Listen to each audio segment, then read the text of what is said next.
Hello, everyone, and welcome back to another episode of the Sporting Fans Podcast. It's been a while since I've done a podcast, and there's not much to talk about. What am I talking about? Of course, there's plenty of to talk about. That's why I'm doing a podcast today. And today I'll be speaking about a couple of big stories happening around the NRL at the moment. The first will be the sacking of Kevin Proctor, and the second will be the pride jersey worn by Manly on Thursday night. As the expression goes, the NRL is a gift that keeps on giving, especially for people like me who do podcasts. And in the last week, it just proves that expression right. The Kevin Hart situation, this has been a weird story, hasn't it? So basically, for those that haven't heard the story or don't know a little bit but don't know everything, in short, he put up a story on social media of himself vaping in what is believed to be the changing rooms, or the toilets of the changing rooms during the Titans game against the Bulldogs last week. The problem is that, as most people will know, you're not allowed to vape or smoke inside the stadium, especially during games, and that includes in the toilets and changing rooms. And of course, Kevin Proctor did that. Proctor wasn't playing the game. He was 19th man, but he was travelling with the squad. And it's believed the story was taken during halftime, when the Titans were getting beaten quite comfortably. Personally, I think it was kind of harsh to sack him. I get the fact that what he did was illegal, but it's not like he was harming anyone other than himself. And there's been players that have done much worse that haven't been sacked. Smoking and vaping in a ground is usually only a finable offence and gets you kicked out of the stadium. It's not like he's punched a fan or done something ridiculously stupid. There's a lot worse things to be sacked over. I think there are a lot worse things out there. And personally, I think it really should have only been a fine. I think the fact the club fined him $15,000 and sacked him seems a bit excessive. More than like I said, there's been guys that have committed assault and stuff, and they always seem to get new contracts and that. So I think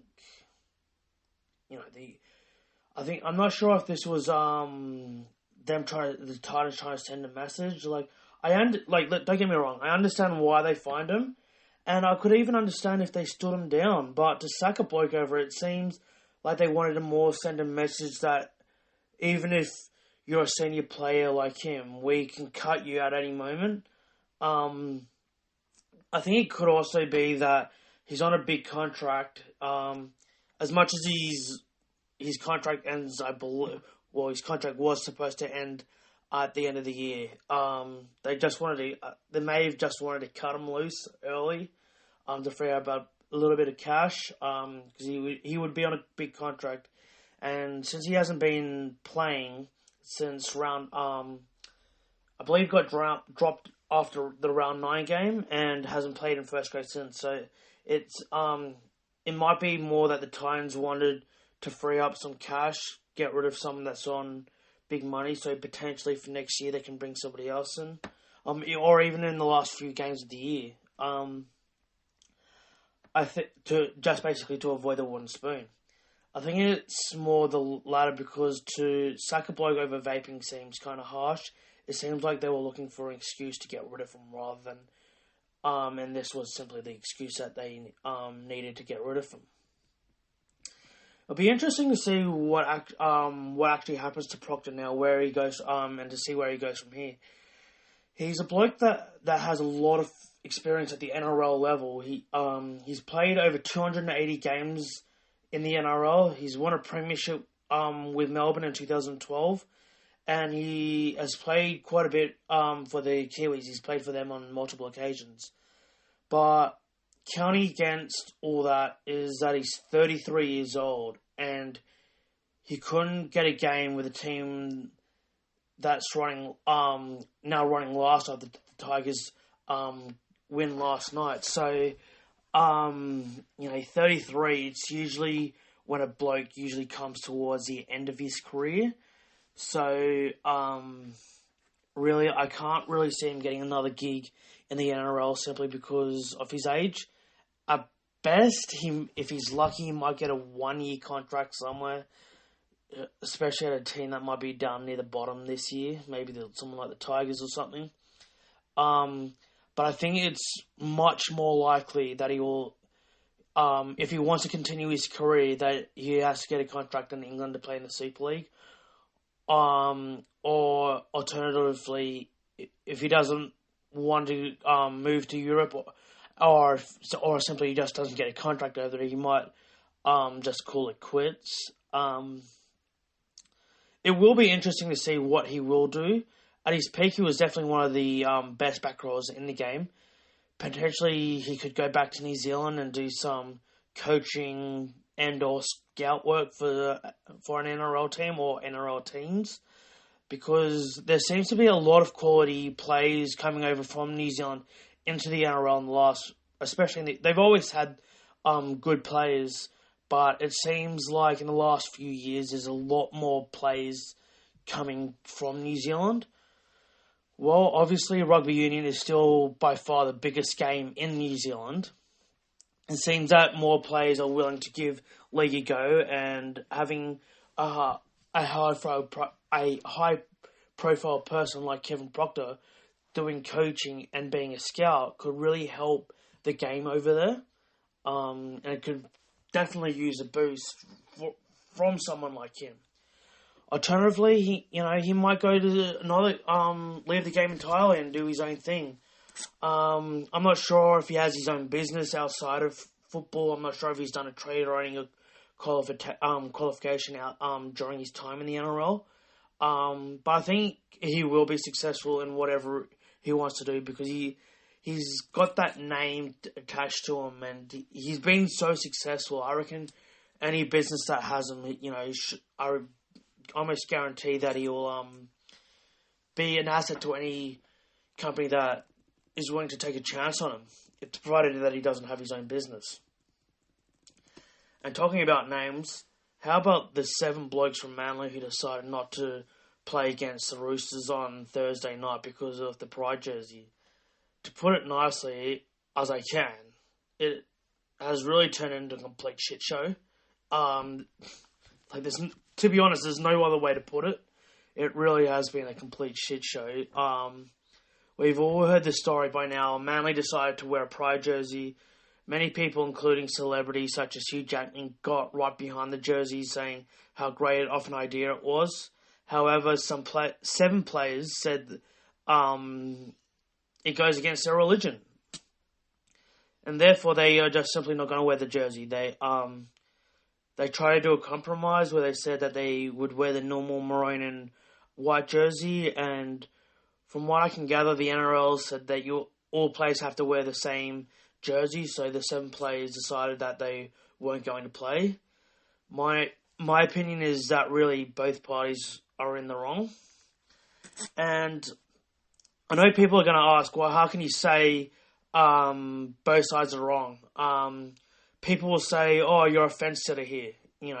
Pick a side. You're either for one side or you're for the other side. And I don't even think, you have to pick a side. Like, I think a lot of people believe that there is a certain amount of blame that goes on both sides here. And I'm going to explain it from my point of view why I think both parties are in the wrong. With Manly, they should have known that this was going to draw some kind of controversy, no matter what they did. Whether they probably didn't see the backlash coming from within the club, with the 7 players standing down. They would have known that there was going to be some kind of pushback from the general public. There's always going to be the supporters for it, and there's always going to be the detractors. They could have chosen a different jersey simply because they picked the women in league round to do this instead of doing it at another time of the year. And so basically what's happened is instead of the NRL promoting the round as a thank you and a celebration to all the women in the game, whether it be the female players, the administrators, the mums, the partners of the players, whatever the role women play in the game, the NRL wanted to celebrate them this round in all games and say thank you for what they do, which is a great idea. Like, don't get me wrong, that's what they're doing is such a great initiative that they've been doing for quite a number of years now.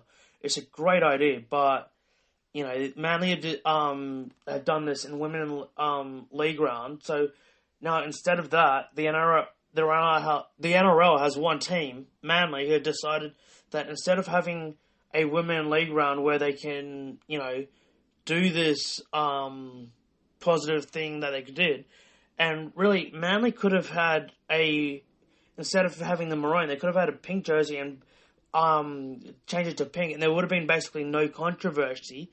No one would have spoken about it. Manly decided to wear a pride jersey, which, by the way, is actually signed off by the NRL, which I'll get into later. And all anyone has talked about all week is the jersey. There's been basically no promotion of the women in league round. So it's taken away from the week and has turned into an absolute circus. And to make matters worse, instead of the CEO and chairman coming out and doing the press conference, explaining the situation, they sent their coach, Desi Hasler, and Captain Sherry Evans to explain the situation to the media and apologise. Like, seriously? What do you think?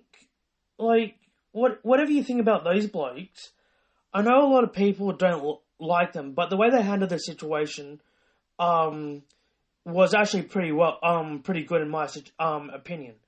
But it's not their job.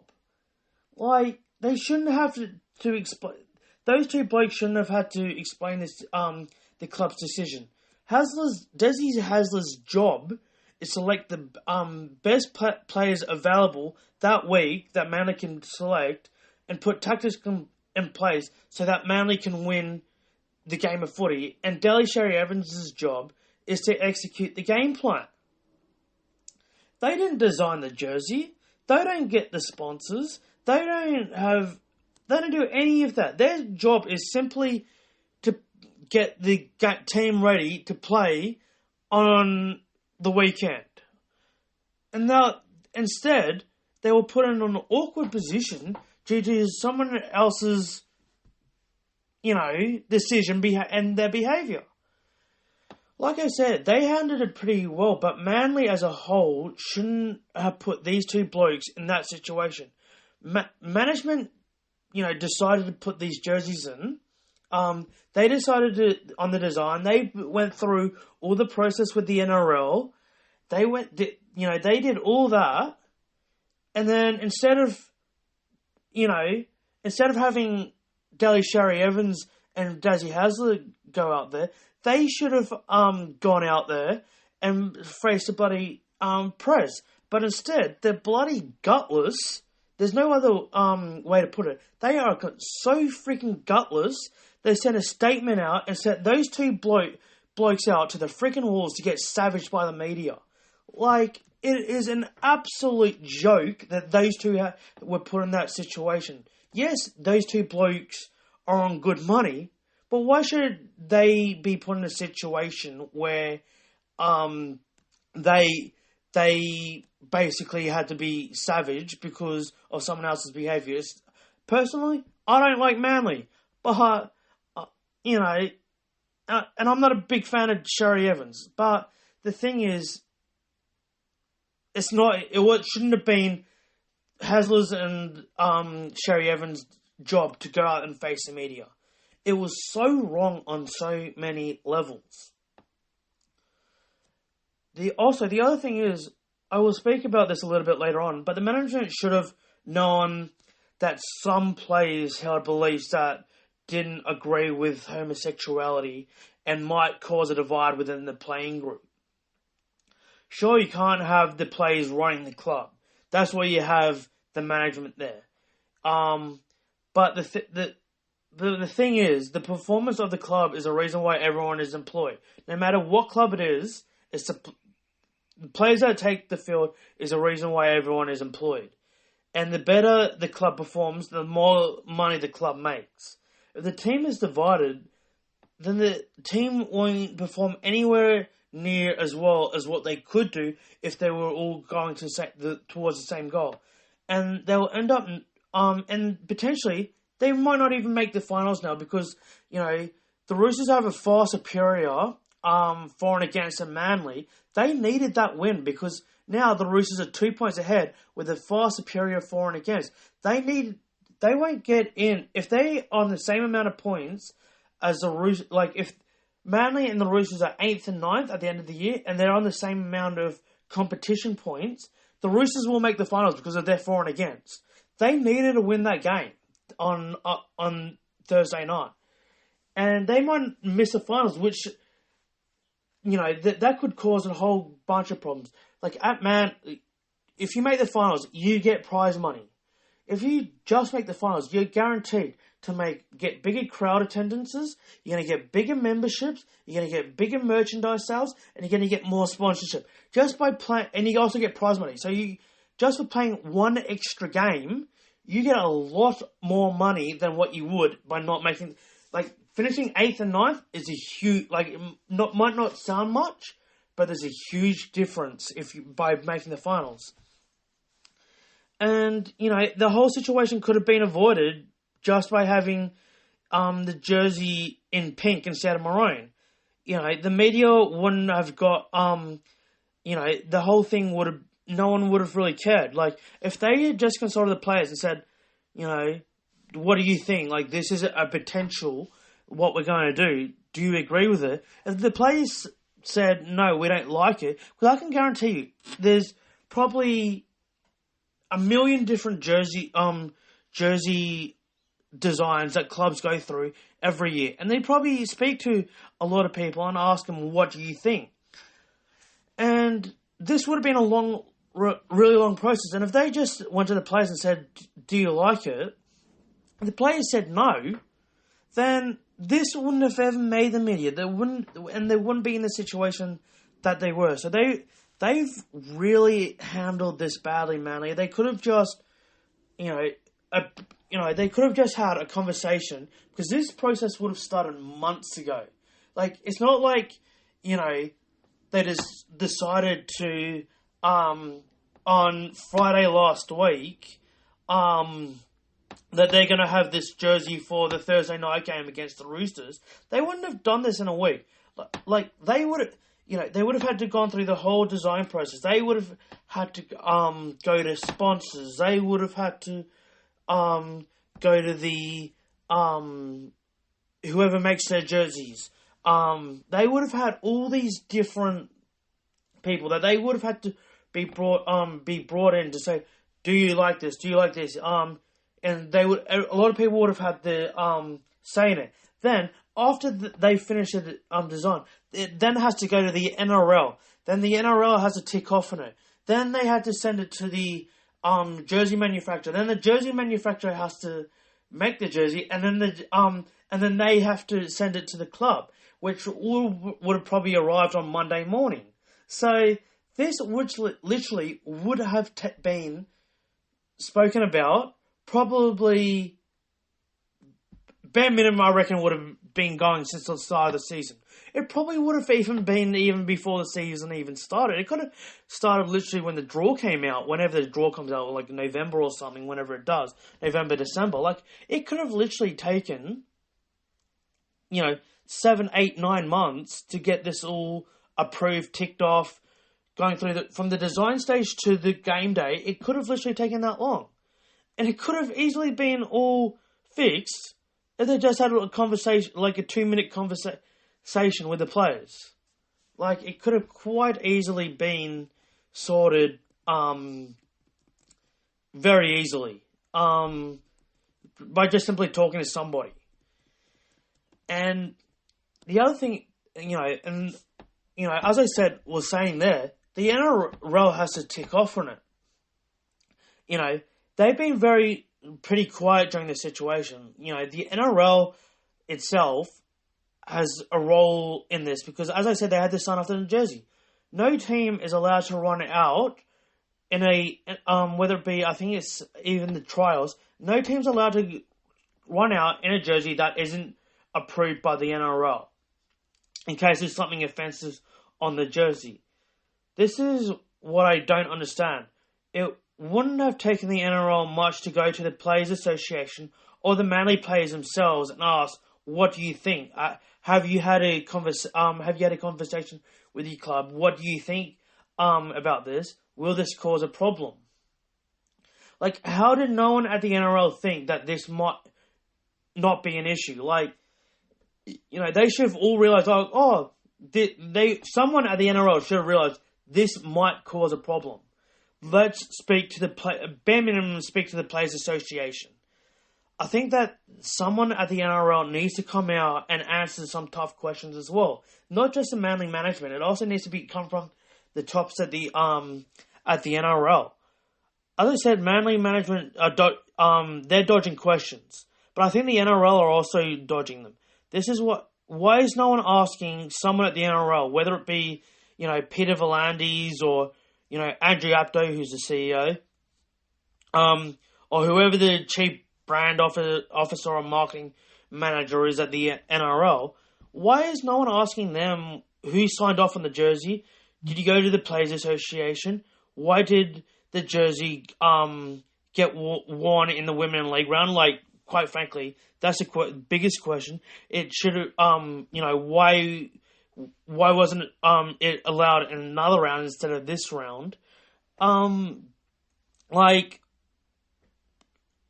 These all questions need to be answered because it was clear that it was likely to cause some kind of controversy and take away what you're trying to promote. So the NRL has a vested interest in this, and it also has nothing to do with a Women League round.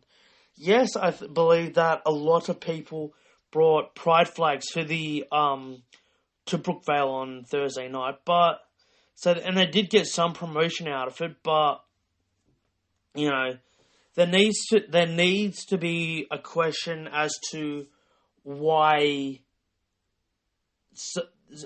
a discussion wasn't there.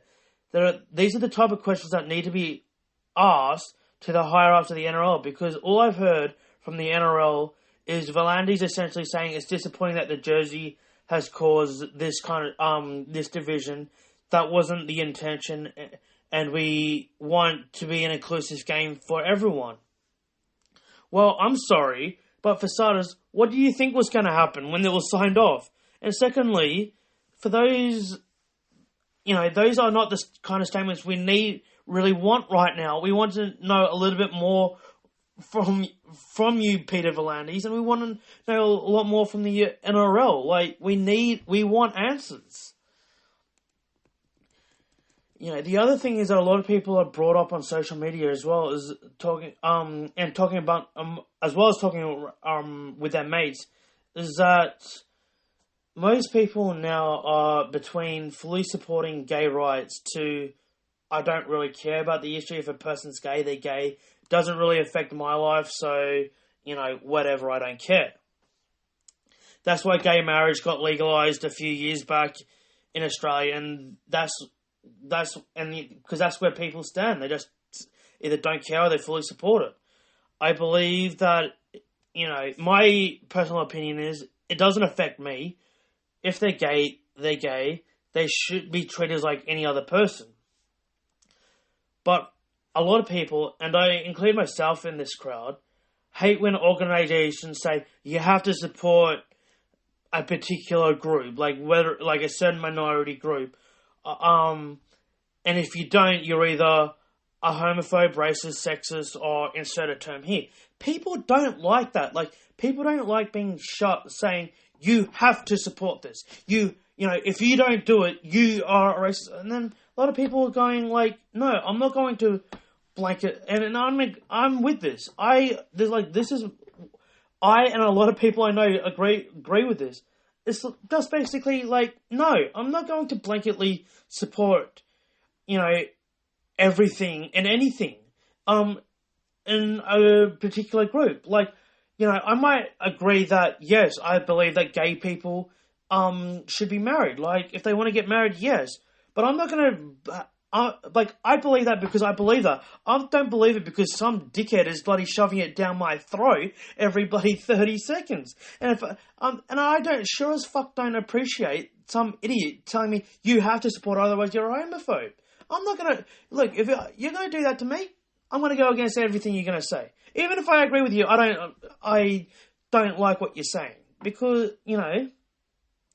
because the thing is, I don't like being abused by someone.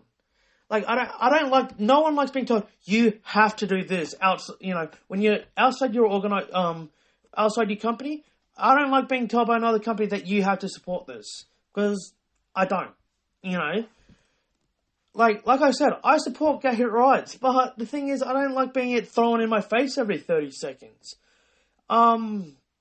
And I don't like having, other minority groups having their shit thrown in my face every 30 seconds as well. Like, I'll give you an example. My best mate belongs to a minority group, right? I'm not going to say what minority group he belongs to. He's not part of the gay community, but he is a minority in this country. And I was speaking to him earlier in the week when this whole thing with Manly first hit the headlines. I said to him, like, look, I hate when these minority groups, buddy, just try to ram their point down everyone's throat.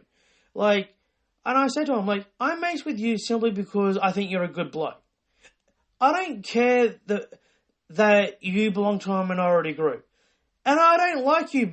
Like, the reason why I like you is got nothing to do with the fact that you belong to a minority group. The reason why we get along is because we have similar interests and we like hanging out.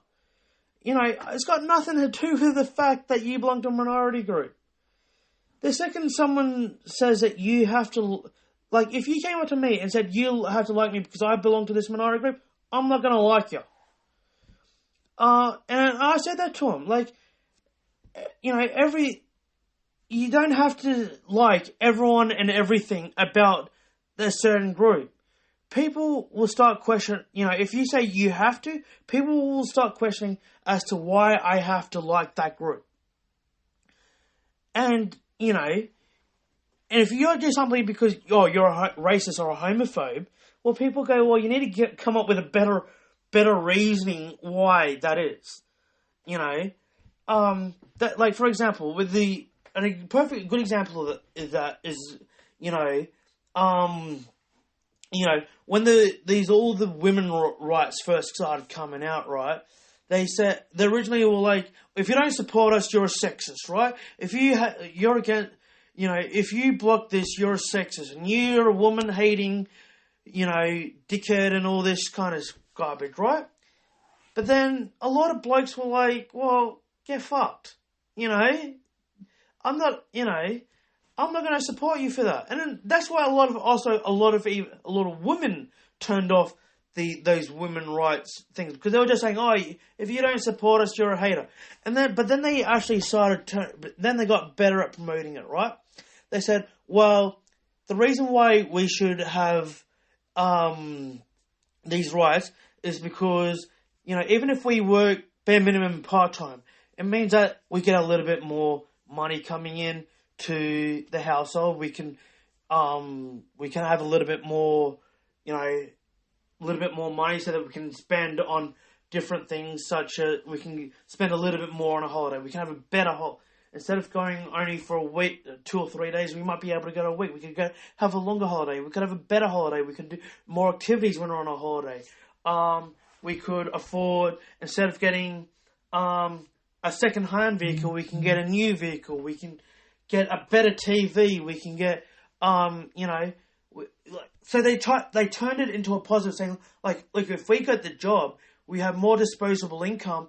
That means, and we also contribute to this society. We also paying tax, so there's also, that means we can get, better roads and we get more infrastructure. They turned it into a positive, right? That's what, so, they got away from this, if you don't support us, you're a sect. They got away from that. If you don't, they got away from that crap. And then when they got away from that crap, more and more people started supporting them, and that's why we're in the situation that we are now, where no one even yes, there is a ways to go, but we've come a long way from where we used to be, and that's what these I know the women's march,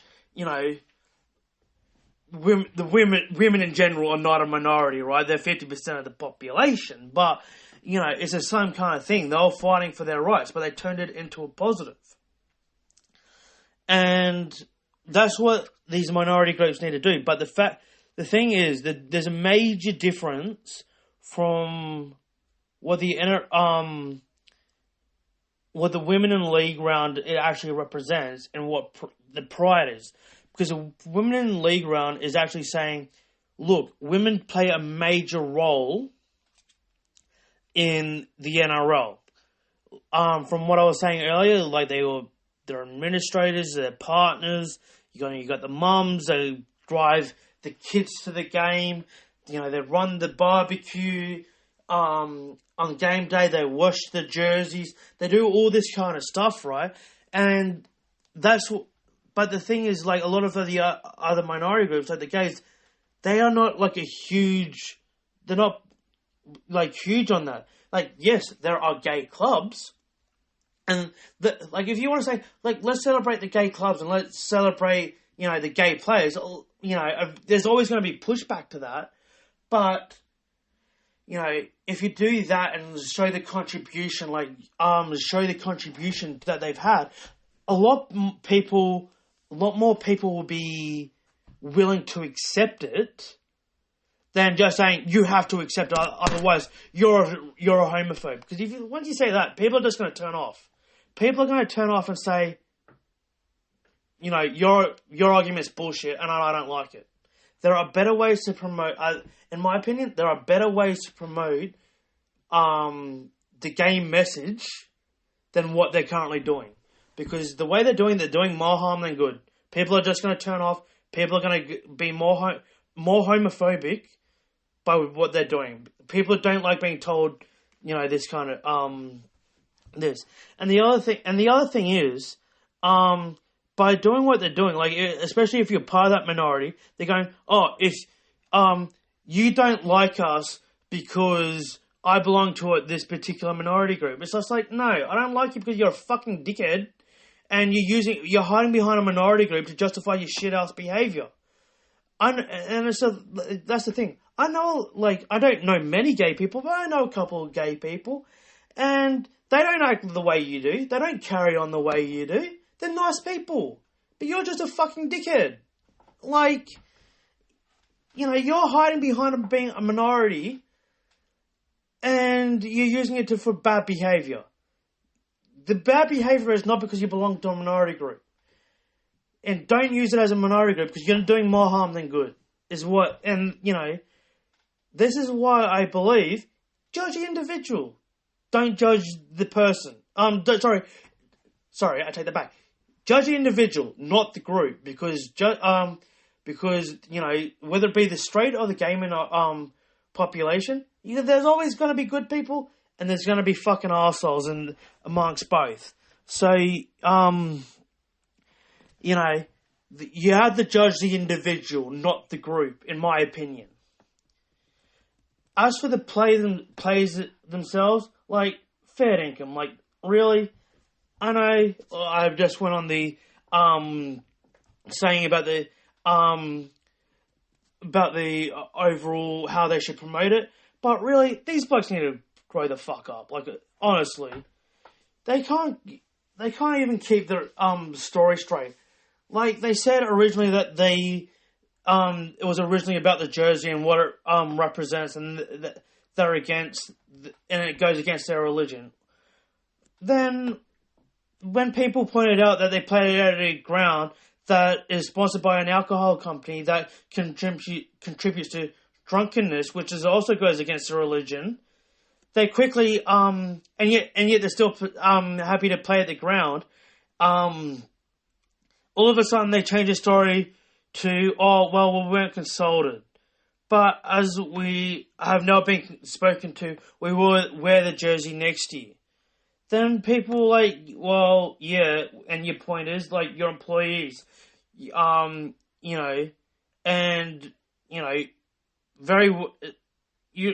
you're very well paid employees. Get over it. Get over yourselves. Management at a business doesn't need to tell you everything that goes on in a business. They just need yes, Manly should have told you that what they're doing, but they don't need to tell you everything that's going on, or what they're going to do. You don't always have to have a say.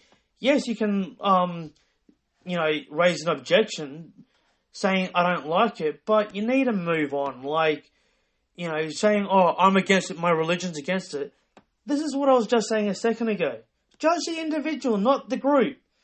99% of gay people are perfectly good people. Yes, you're going to get... Yes, there are dickheads within the group, but there's a dickheads within every bloody group. Like, judge the individual. Just blanket saying, oh, we don't like homosexuality because, in my religion they say that homosexuality is a taught behaviour, so it can be untaught, and it should be... relationship should be simply because a man and a woman. Well, it's 2022. Grow up. Who cares if someone's gay? It's been proven time and time and time and time again that people are born that way. Maybe you should actually know your religion and actually say everyone is made in the image and likeness of God. So, and everything is God's plan. Well, if you actually believe in your religion, that means that God made people homosexuals. So, if you actually knew your religion, you would actually know that. But, these blokes just seem to pick and choose what they actually want to believe in. And, they don't, instead of actually saying, instead of believing in everything, they just pick and choose the little bits that is convenient to justify their bloody homophobia. And the other thing that has come to light in this situation that has been raised, but that the players are not playing, is that that a lot of people have actually, and I actually agree with this, the players could have potentially, and I would like to actually speak to a lawyer on this, the players could have actually breached their contracts, simply because they're employed to play rugby league. And if they're injured or suspended, yes, then they're out. But if they're not injured or suspended, they have to play. And the jersey that the teams wear is a work uniform. So by them saying, we're not going to wear that jersey, we're not going to play, they're basically saying, we're not wearing a work uniform, and we don't like the work uniform, we're not playing. So a lot of people have actually believe that Manly might have grounds to terminate their contracts. Obviously, Manly haven't done that, and they're not going to do that, because it involves 7 players, and some of them are their best players, and they can't easily replace them. But I reckon it would be actually an interesting court case, if it was only 1 or 2 players that said we're not playing because of the jersey, and the club said, you play or you're fired. And if they don't play, then they fire them.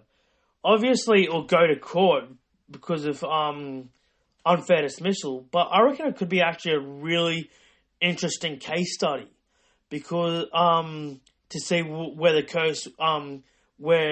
course, like the way that it would be decided, because the defences would be pretty obvious to everyone. Manly would say that the jersey, we pay them to play on a weekend. We pay them to wear and the jersey is our work uniform, similar to, the barristers have to wear the wig and the gowns and all that, or it'd be like, it'll be like, the guy at Coles and Woolies or a guy in a factory, saying like, if you work in Coles or Woolies, you have to wear a Woolies or Coles uniform depending where you work, or, in a factory you might have to wear, steel cap boots in case something falls or whatever. You had to wear particular footwear and you had to wear particular protection. If you don't wear that, you're not working, you can get fired.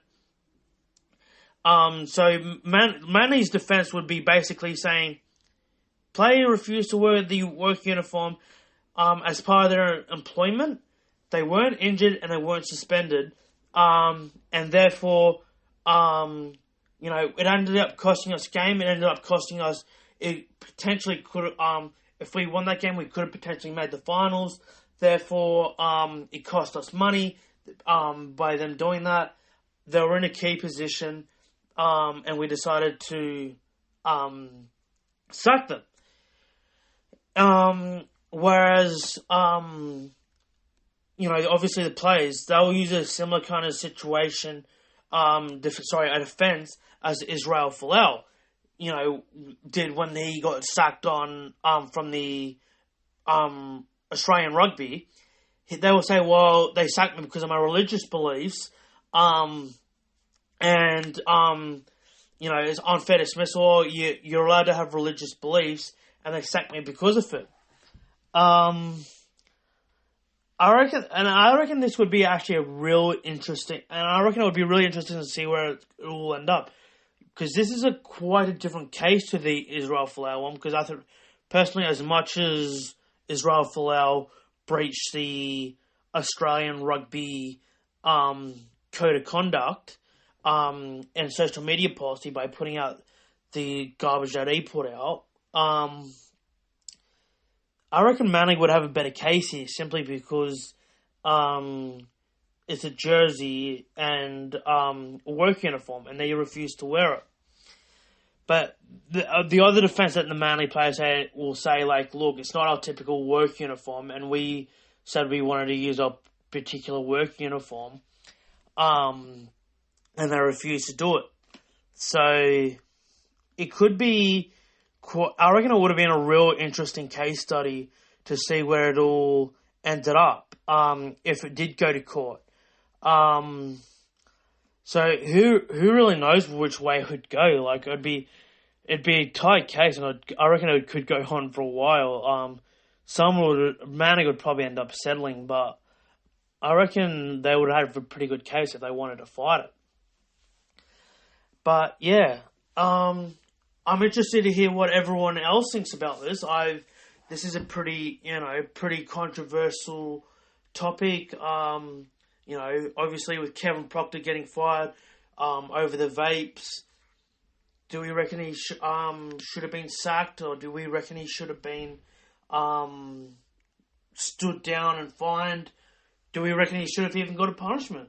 He should have just copped the stadium fine and that was it. I've made my opinions clear. I don't think he should have been sacked.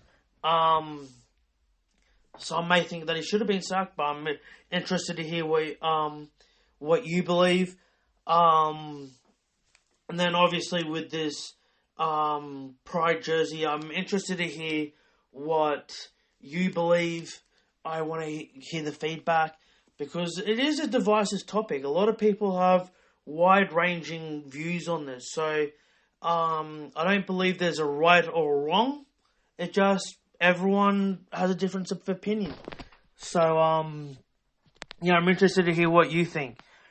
Thanks for listening, and until next time, have a good one.